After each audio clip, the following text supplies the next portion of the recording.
Hello students, topper classes Maner के YouTube channel में आपका एक बार फिर से स्वागत है। आज के इस वीडियो में हम लोग न्यूमेरिकल का दूसरा पार्ट देखने वाले हैं। इससे पहले वाले वीडियो में हमने इंपॉर्टेंट 5 न्यूमेरिकल प्रश्नों को देखा था जो हमारे एग्जाम के दृष्टिकोण से बहुत ही महत्वपूर्ण थे। तो आज के इस वीडियो में हम लोग क्लास 12 फिजिक्स के 5 और इंपॉर्टेंट न्यूमेरिकल प्रश्नों को देखने वाले हैं।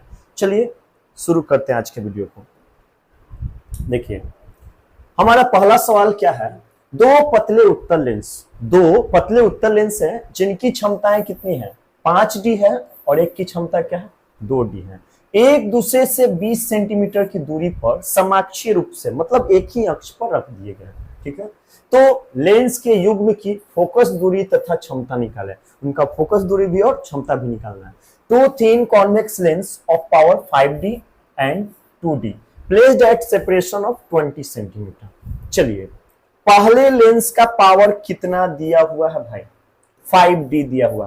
क्लियर, चूंकि ये उत्तल लेंस है यानी कॉन्वेक्स लेंस, तो पॉजिटिव होगा, तो पॉजिटिव आप दे भी सकते, पॉजिटिव देना जरूरी भी नहीं। चलिए, पावर ऑफ सेकेंड लेंस कितना गिवन है, 2D है। पहले का 5D है, दूसरे का 2D है। चलिए, डिस्टेंस कितना दिया हुआ है, 20 सेंटीमीटर। 20 सेंटीमीटर को हम लोग क्या में बदल लें, मीटर में बदल लें। क्या करते हैं, 20 100 से डिवाइड कर देते हैं, दूसरे तरीके से चलते हैं। क्या हो जाएगा, 1/5 मीटर। कोई दिक्कत। P1 का वैल्यू 5D, P2 का वैल्यू 2D और डिस्टेंस का वैल्यू 1/5 मीटर। मीटर में कन्वर्ट कर दिए। अब power of combination of lens, यानी लेंस के संयोजन का क्षमता जो होता है उसका फॉर्मूला, जब वो D दूरी पर प्लेस्ड हो, फॉर्मूला होता है P = P1 + P2 minus D into P1 into P2। क्या फॉर्मूला होता है, फॉर्मूला याद हो जाएगा, P1 + P2 minus D into P1 into P2। चलिए, P = P1 का वैल्यू कितना गिवन है, 5D, तो लिख देंगे 5D।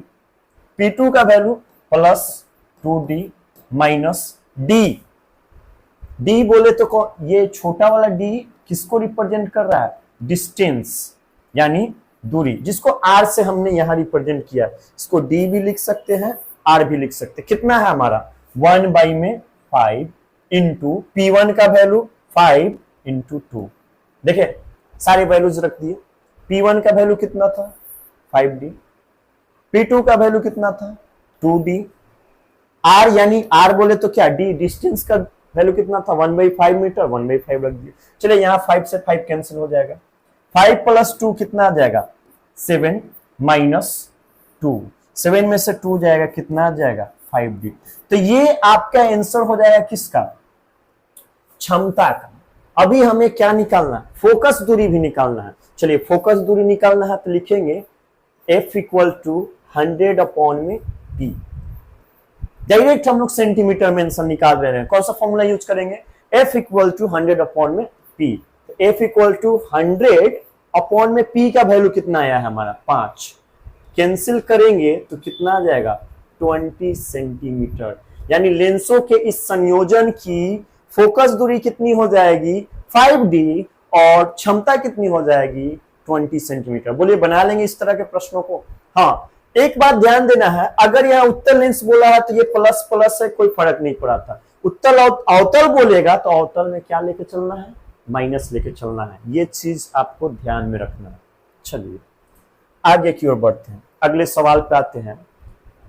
अपवर्तनांक 1.55, अपवर्तनांक कितना दिया हुआ है, 1.55 के कांच से दोनों फलकों की समान वक्रता त्रिज्या के उभयोत्तल लेंस, कैसा लेंस बनाया गया, उभयोत्तल, यानी दोनों साइड क्या होगा, उत्तल होगा, लेंस निर्मित करने हैं। यदि 20 सेंटीमीटर फोकस दूरी के लेंस निर्मित करने हैं तो अपेक्षित वक्रता त्रिज्या क्या होगी, यानी वक्रता त्रिज्या निकालना है। If a lens is made from the glass of refractive index कितना है, 1.5, having same radius of curvature and focal length of 20 centimetre, then find radius of curvature. कहने का मतलब कि कांच जो है उसका रिफ्रैक्टिव इंडेक्स कितना दे दिया है, 1.55। अपवर्तनांक कितना दे दिया, 1.55। अच्छा, अपवर्तनांक का मात्रक क्या होता है, कमेंट में बताइए। तो अपवर्तनांक का ऐसा ही मात्रक क्या होता है, बताइए आप लोग। चलिए, 1.55 रिफ्रैक्टिव इंडेक्स यानी अपवर्तनांक हो गया। त्रिज्या R1 = R2, क्योंकि दोनों को क्या बोला गया है, समान, सेम बोल दिया है। तो समान तो R1 बराबर R2 और बराबर हम कुछ मान लेते हैं, मान लीजिए कि क्या है, x। अच्छा, फोकस दूरी कितना दिया हुआ है, f इक्वल टू 20 सेंटीमीटर। ठीक है, सेंटीमीटर में ही रहने देते हैं, मीटर में बदलने की जरूरत नहीं है। एक और चीज, अब इस लेंस को बनाते हैं, बाई कॉन्वेक्स लेंस कैसा होगा, ऐसा होता है। ठीक है, इधर वाले पार्ट का रेडियस अगर प्लस आर होता है तो इधर वाले पार्ट का रेडियस माइनस आर होता है। क्लियर है, ये बात याद रखनी है, तब जाके इस क्वेश्चन को हम लोग सॉल्व करेंगे तो आंसर आएगा। चलिए, म्यू हो गया।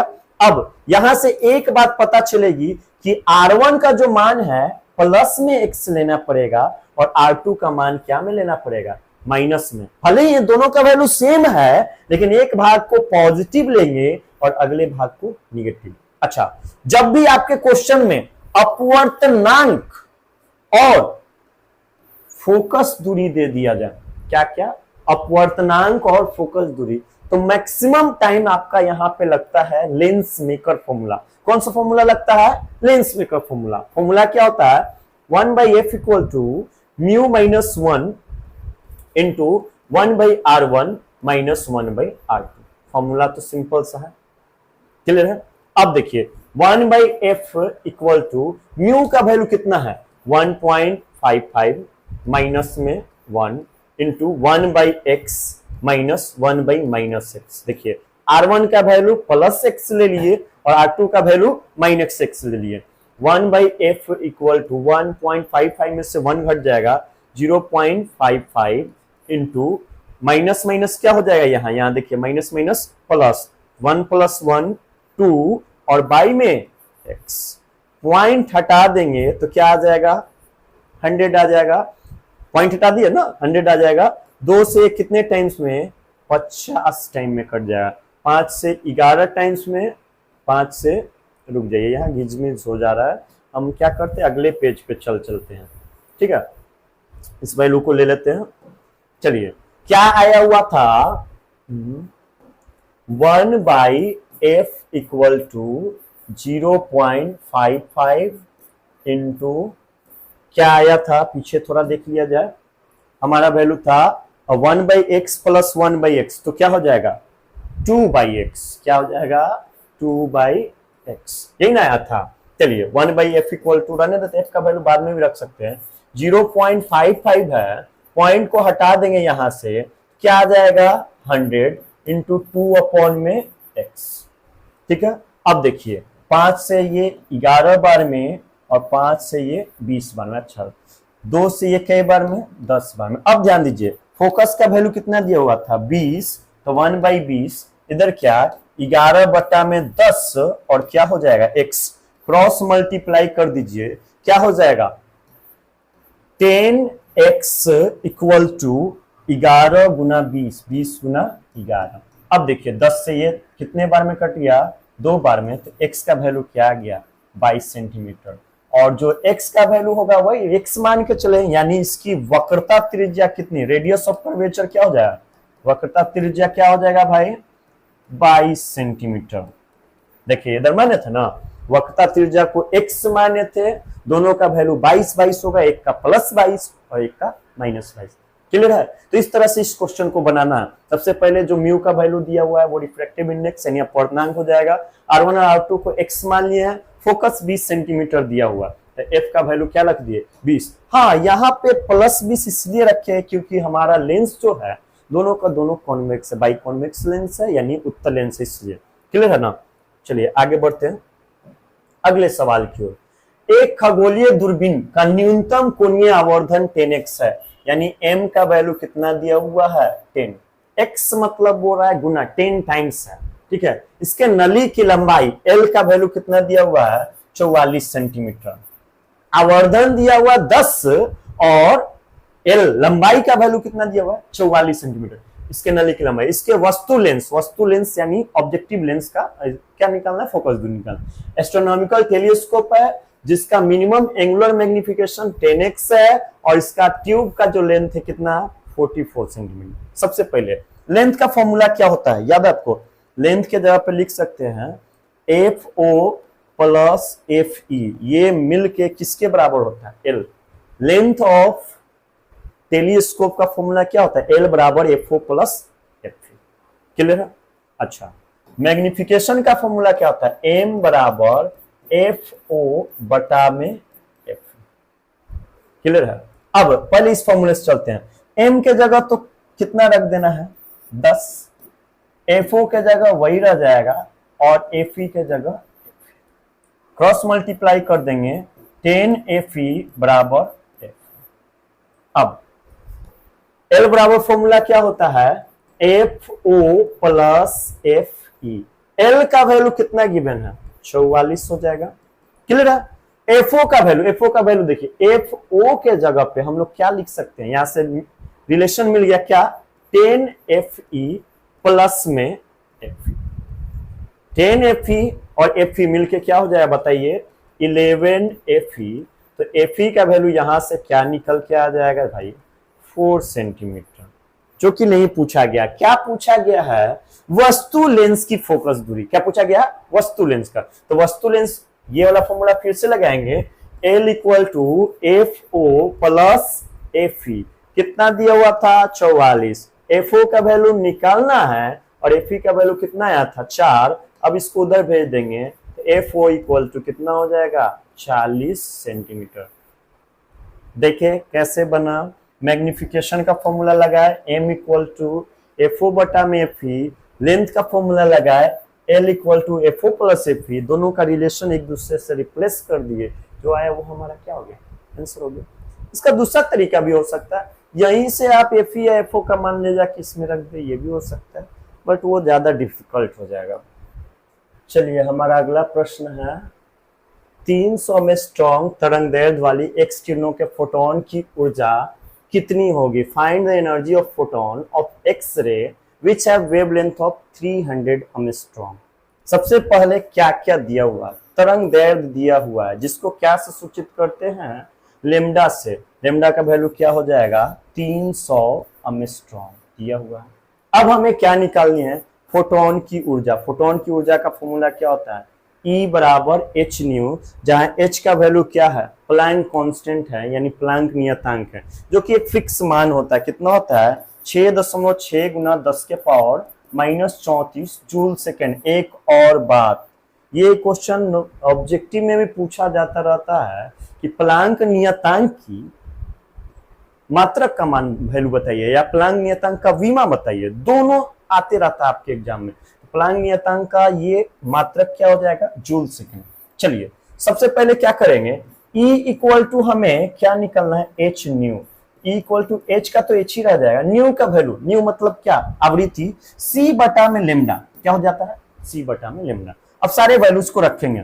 देखिए H का वैल्यू 6.6 इंटू 10 इनवर्स 34 और C का वैल्यू 3 गुना 10 के पावर 8। ये C क्या है? निर्वात में प्रकाश की चाल 3 गुना 10 के पावर 8 मीटर प्रति सेकेंड होती है, वही वैल्यू रख दिए। अच्छा, लेमडा का मान 300। और देखिए ध्यान देने वाली बात है, यहां हमें स्ट्रॉन्ग में है तो इसको मीटर में बदलेंगे। कैसे बदलेंगे? तो 10 के पावर माइनस 10 से क्या कर देंगे हम लोग? गुना कर देंगे। सारे वैल्यूज रख दिए। अब देखिए 3 से ये कट गया, कितने टाइम्स में? 100 टाइम्स में। कितने टाइम्स में? 100 से इसको काट दिए तो 10 के पावर 8 है तो कितना हो गया? 6। बचा क्या? 6.6 गुना 10 के पावर माइनस 34 गुना 10 के पावर 6, और ये नीचे 10 के पावर माइनस 10 है तो ऊपर आ जाएगा तब प्लस 10। तो 6.6 गुना, देखिए 10 और 6, 10 का पावर 16, 16 में से 34 घट गया, 10 का पावर माइनस 18, यानी फोटोन की ऊर्जा का वैल्यू हो जाएगा 6.6 गुना 10 के पावर माइनस 18 जूल।